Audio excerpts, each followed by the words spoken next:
Hey YouTube, welcome back to the channel where two dads moved to Portugal. I'm Sean, this is Carl, and as you can see from the backdrop, we are in Porto, Portugal. We're on the balcony of our apartment, and ironically, there's a blackout. Yeah. And there's also a heat wave. Yeah. There's not a lot for us to do at the moment, so I figured, hey, let's record a video. We've been a bit lax with filming and editing and posting because we've been busy. I still have a backlog of video from the last week in New Jersey where we were frantically packing and downsizing and liquidating and God. filling the pod. It Okay. was really challenging. I'm not going to lie. I felt like we ran a marathon and it was really tough. I think the takeaway we have is that I'll never own that much crap ever again in my life. As we're buying more crap right now to fill our apartment. it's Was expensive. basically sold or gave away everything except for half a pod's worth of stuff. And we sold an RV, two vehicles. It was just a lot to cram into the final month. Yeah, we did it. I mean, Now we're here in an unfurnished apartment. So we've been making, I think we're up to trip number 6 to IKEA, hitting all the local stores. There's a mall that's walking distance to here. So we have boxes up the wazoo here, and Carl's been busy putting together stuff all day today. And it's just ironic that you spend all this time getting rid of your stuff and purging. And then to when you buy more. move, if you do as we did and you move into an unfurnished apartment, well, guess what? You got to start accumulating. But it's a little different. This is more necessities, right? Well, now we know what we didn't use from our last house, right? Like we had the room for it, but now we want the important things, the stuff that we did use. Yeah, stuff that we'll use regularly. Much- So we've been busy. And like I said, there's a blackout going on right now. I don't know when the power is going to come back on. There's also wildfires. We can see the smoke from a wildfire in the mountains in the distance. So climate change is real, folks. Don't believe what some people will tell you. The heat wave started here just maybe in the last 48 hours. We've been here, what? Almost 2 weeks. What's your verdict so far? Oh, this is great. I'm so glad we did it. Yeah. It's really good. I'm very happy. I'm very happy with the location and the people we've met and the transportation system and the shopping and yeah, just everything. It's just been, I mean, it hasn't been easy, but it's fine. Right. People are kind. They're patient, Helpful. Also. helpful. Yeah, I can't get over how helpful people are. Even if they don't speak English, they try, and their English is always way better than our Portuguese. People are generally very helpful and very patient and very kind. It's quite a lifestyle change. We went from living in a rural/suburban part of New Jersey where you had to drive everywhere, and we had 3 acres and hardly any neighbors.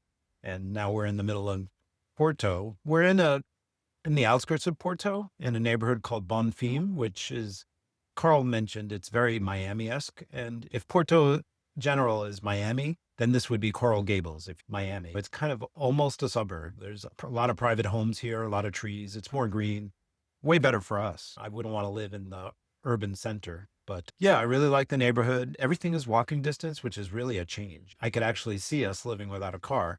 When we need a car, we just get in a Bolt, which is the European Uber. It's a little cheaper and very reasonable. I mean, it's a viable option.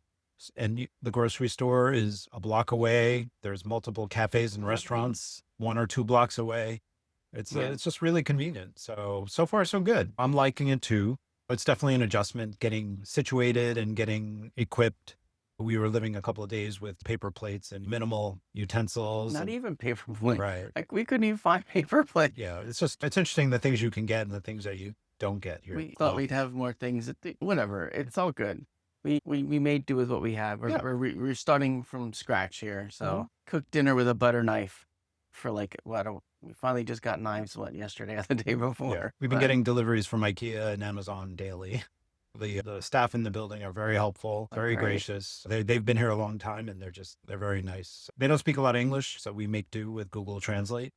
Yeah, just really nice people so far. Met some of the neighbors here, met some of the other parents in the international school that Neo's going to. Pat's in the building. There's a whole 4 or 5. We met them at. That was awesome. I mean, that was our welcome to the city. That was really a day or 2 cool. after we get here, the biggest festival in the city takes place. It's the San João Festival. Fireworks. I mean, the Yeah. entire city lit up. It was really pretty. It's basically a citywide block party. Everybody goes outside. Everybody's celebrating. Everybody's grilling sardines or running around with toy hammers to tap each other and make funny toy sounds. It's just a really nice vibe and very relaxed. And you could tell people have been doing it all their lives. Every year, this is what they do. And you'd see old people doing it and babies learning. And it was just really nice. I have to say, watching Portuguese TV and seeing things like this, it's very interesting how they keep the Portuguese culture strong. Yeah. Definitely elevate it, and they publicize it, and they cherish it, and they share it with everybody. And it's infectious. It makes you want to be part of the community, which is really nice. I mean, it was really interesting. We got here, and then the very next day was like this crazy festival, like right outside our door. Yeah. Like it was right there. The month of June is big for festivals in Portugal. I'm learning there are 3 major festivals, and each city picks one of the saints and celebrates that saint. So in Porto, it's San João, and in Lisbon, it's a different saint, and it happens a week earlier. And yeah, it's just, I was worried about it being too crowded and too like touristy and too commercial. It wasn't any of that. It was really nice. It was really chill and relaxed, and everybody was just, families set up tables and tablecloths with their wine bottles and all their appetizers, and it's like a family picnic / block party. That's the entire city. And then at night, the entire shoreline, the river, was lit up with fireworks, like July 4th in Manhattan. And the lanterns, don't forget the Yeah, lanterns. oh, yeah. The sky was filled with Another lanterns. tradition is the paper lanterns people light, and all filled with each witches. one they light is make a wish before they light it. And the sky was filled with thousands of paper lanterns. They closed the airspace down in Porto for all of the paper lanterns. That tells you just how much this means to the city. Dude, So it reminded me of, if you've watched Tangled from Disney, there's that whole scene with they light all the it was paper pretty- lanterns. Yeah, it was pretty cool. Yeah, it really was nice. So far so good. Yes. We're alive. We're happy. No, it's all good. Yeah, I mean, the kids are adjusting well too. They're in summer camp now. They're really enjoying the change in lifestyle as well. They're starting to do more of the things that I was doing when I was their age, like taking out the trash, going outside on their own, getting a little more independence, and getting more comfortable with doing things on their own. Oh, power's on. Yeah, no, kids are great. We got them bus passes today. Yeah. Yeah. So that's one of the things I didn't know. Kids ride the public transportation for free. So that was a lot of preparation and research trying to figure out how to get it. And I went downtown, went to the office, and they were super helpful. It was a long wait. It was almost like going to the DMV in the States. It was just a big room full of people waiting for a long time. And some people were annoyed, and I felt bad for the staff, but they were very professional. Yeah. The lady was super helpful. Once I got to her, she pumped out 2 of the passes for the kids to ride buses all around Porto for free. She pumped them out in like 10 minutes. Nice ID cards for them. So that was a nice accomplishment to get something like that done. But yeah, so far, liking it. We will have challenges for sure. They'll be coming, but as today, life is good. We're really enjoying exploring and getting familiar with the city of Porto. It's even better for us than we anticipated, because I may have mentioned this previously. We didn't pick Porto. It wasn't really on our list of cities to move to. We were looking for a smaller city. And when we did our scouting trip in December, we basically landed in Lisbon and drove the entire highway all the way up to Porto.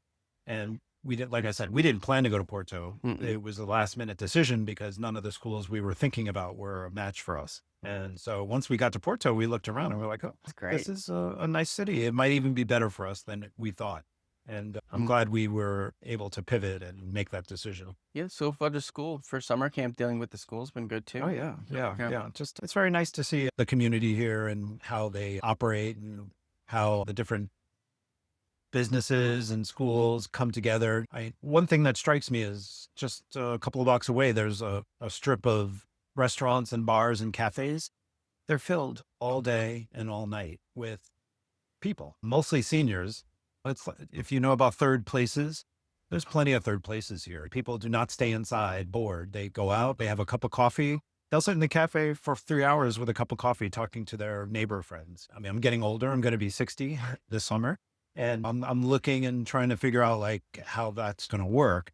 And I see it much more successfully here than being in the States. There really isn't the same social issues of isolation and challenges aging that you see in the States anyway. I mean, that's my quick synopsis. Old people are everywhere here, out and about, shopping, having coffees, talking, participating. The São João Festival, I was struck by how many seniors were out and about celebrating with everybody else. Even today at the cafe, I saw a beautiful family with two little girls. So you had the two little girls that were maybe 6 and 10, their mother and father. Then grandma and grandpa showed up with great grandma. And I was like, wow, like that's not something I see every day. It was just nice to see how strong the families are here and how old people are not neglected. They're participating, which, like I said, is a good thing. So, any closing thoughts? No, so far so good. Proof. Yeah, yeah, Finding it. yeah. I'm really glad we decided to come here at the beginning of the summer because we have the whole summer to get Figure into it the out. groove, equip the apartment, get familiar with what we need to get familiar with before school starts. Neo's school, we are familiar with because that's where they're doing summer camp.